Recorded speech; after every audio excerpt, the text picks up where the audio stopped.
Hello प्यारे विद्यार्थियों, अभी जेईई मेन का रिजल्ट आया। कुछ बच्चों का स्कोर बहुत बढ़िया है, कुछ का अच्छा नहीं है, कुछ का एवरेज है। तो ऐसे केस में आपको 2-3 महीने क्या बातों का ध्यान रखना है, क्या गलती कर दी थी आपने, कैसे चीज़ों को ठीक करना है, उस पर आज डिस्कस करते हैं इस वीडियो में। तो लो स्कोर में क्या करना चाहिए, अच्छा स्कोर आ गया तो कैसे करना चाहिए, एडवांस की तरफ बढ़ना चाहिए नहीं बढ़ना चाहिए, और क्या क्या चीज़ें करनी है आपको इस दौरान, ये सारी बात करेंगे। भले ही आप ड्रॉपर हैं चाहे क्लास 12th स्टडी में। तो देखो, सबसे पहले आप एक बात समझिए।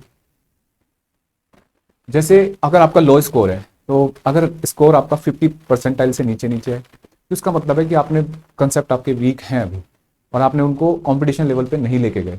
आपने सीबीएसई की तैयारी, आपने एनसीईआरटी लेवल पढ़ी है, आपके कंसेप्ट फिर भी नहीं बने हैं, तो आपको पहले कंसेप्ट पे तैयारी करनी पड़ेगी। और जेई मेन का रूल होता है कि कम से कम एक सब्जेक्ट पे तो आपकी कमांड होनी चाहिए, कम से कम एक, और 2 सब्जेक्ट पे कमांड कर ली तो जेई स्कोर कर जाता है। तो आपको अगर मैं एक एवरेज स्ट्रेटेजी बताता हूँ कि अगर एक एवरेज बच्चे को अपन, देखो एक चीज होती है, मेरा फेवरेट ये सब्जेक्ट है, मेरा ये, इससे कुछ नहीं होता। आपको स्कोर कर पा रहे हो नहीं कर पा रहे हो ये देखो। तो एवरेज जो ज्यादातर माना जाता है वही माना जाता है कि केमिस्ट्री जो है ना सबसे ज्यादा स्कोरिंग होती है। हाँ, आप कुछ को पढ़ने में प्रॉब्लम आएगी, कुछ को नहीं। तो कम से कम बच्चों, अगर 25 सवाल है ना केमिस्ट्री के और आपने एनसीईआरटी पे कमांड कर रखी है और प्रीवियस ईयर कर लिया आपने जेई मेन के, तो आप 25 में से 20 क्वेश्चन तैयार हो जाएंगे आपके केमिस्ट्री में। तो 20 चौक 80। और आप फिजिक्स में एवरेज स्टूडेंट हैं और आपने केवल एक 11th के सिलेबस पे या 12th के सिलेबस पे कमांड कर ली, तो आपके 12 क्वेश्चन कहीं नहीं जाएंगे। कितने हो गए? 48, 12 के आसपास एवरेज। और आपने पूरा पढ़ रखा है, कुछ फॉर्मूला बेस आपको कंसेप्ट क्वेश्चन आते हैं, आप एक मीडियोकर लेवल पे क्वेश्चंस कर सकते हो, तो इतने क्वेश्चन पेपर मतलब आप कर सकते हो। और अगर आप मैथ्स, भले ही देखो मैथ्स में क्या होता है, प्रैक्टिस बहुत करते हैं लेकिन उतना जल्दी आउटपुट नहीं आता, प्रैक्टिस चाहिए बहुत बढ़िया वाली। तो अगर आप परसेंटाइल लो है आपका और आप मैथ्स में कम, बस इतना मान के चलो कि ऐसे कुछ चैप्टर तैयार कर लो कि इनके क्वेश्चन हो जाए, जैसे कोऑर्डिनेट वगैरह, इस तरीके के चैप्टर जो आपके हैं, उन चैप्टर पे कमांड करो बेटा। तो ये कितना हो जाएगा? इसमें हम मान के चलें कि भैया 5 ही सवाल कर पाए कोई बच्चा, कितना हो गया? 20।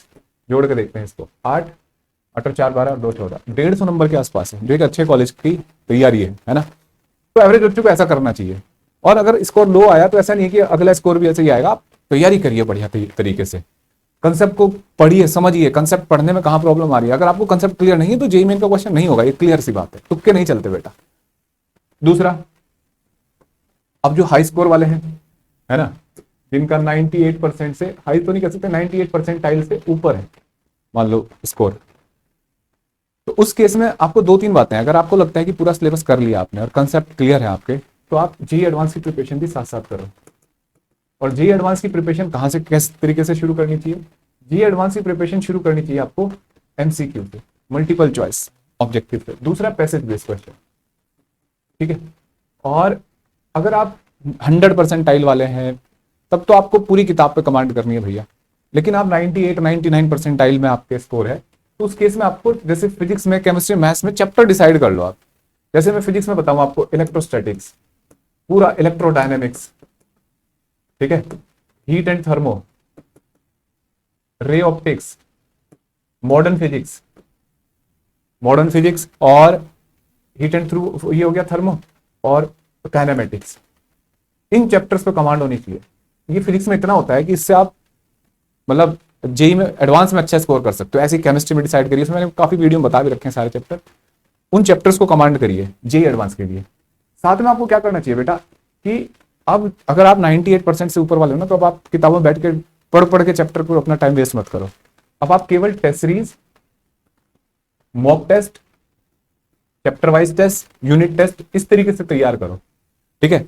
टेस्ट सीरीज आपने कोई ज्वाइन कर रखी है वो रख सकते हो, ऑफलाइन वाली या ऑनलाइन वाली, हमारे पास भी है ऑनलाइन वाली टेस्ट सीरीज, उसे कर सकते हो। मॉक टेस्ट जो प्रीवियस ईयर बेस्ड क्वेश्चन है उनको करिए चैप्टर वाइज, और यूनिट बेस्ड टेस्ट भी करिए, ठीक है।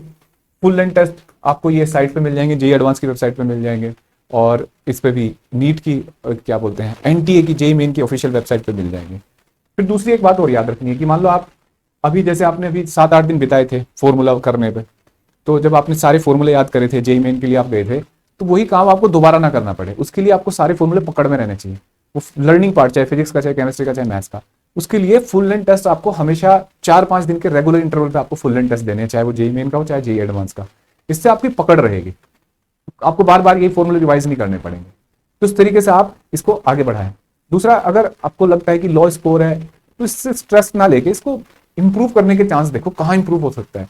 मान लो आपके फिजिक्स में 98 या 99% आ रहा है, केमिस्ट्री में आ रहा है 60%, तो उसको 60 वाले को बढ़ाने के ज्यादा चांस हुए ना। मैथ्स में आ रहा है 20%, उसको बढ़ा सकते हो, तो उनको भी आगे लाने की कोशिश करो। एक सब्जेक्ट में बढ़िया ले आए तो पहले दूसरे सब्जेक्ट को तैयार करो, दूसरा हो जाए तो फिर तीसरे को लेके आओ। इस तरीके से इंप्रूवमेंट हो जाएगा। और ज्यादा जो स्कोरिंग ज्यादा होते हैं वो केमिस्ट्री और फिजिक्स ही हैं, ये फिर भी मतलब आपको माननी पड़ेगी बात, ठीक है। तो उम्मीद करता हूं कि आपको ये कुछ चीजें समझ में आई होंगी। मेहनत के अलावा कोई और ऑप्शन नहीं है, ये बात ध्यान में रखें। अगर आप सेल्फ स्टडी प्रैक्टिस नहीं करेंगे तो जेईई मेन में एग्जाम में सिलेक्शन नहीं होगा।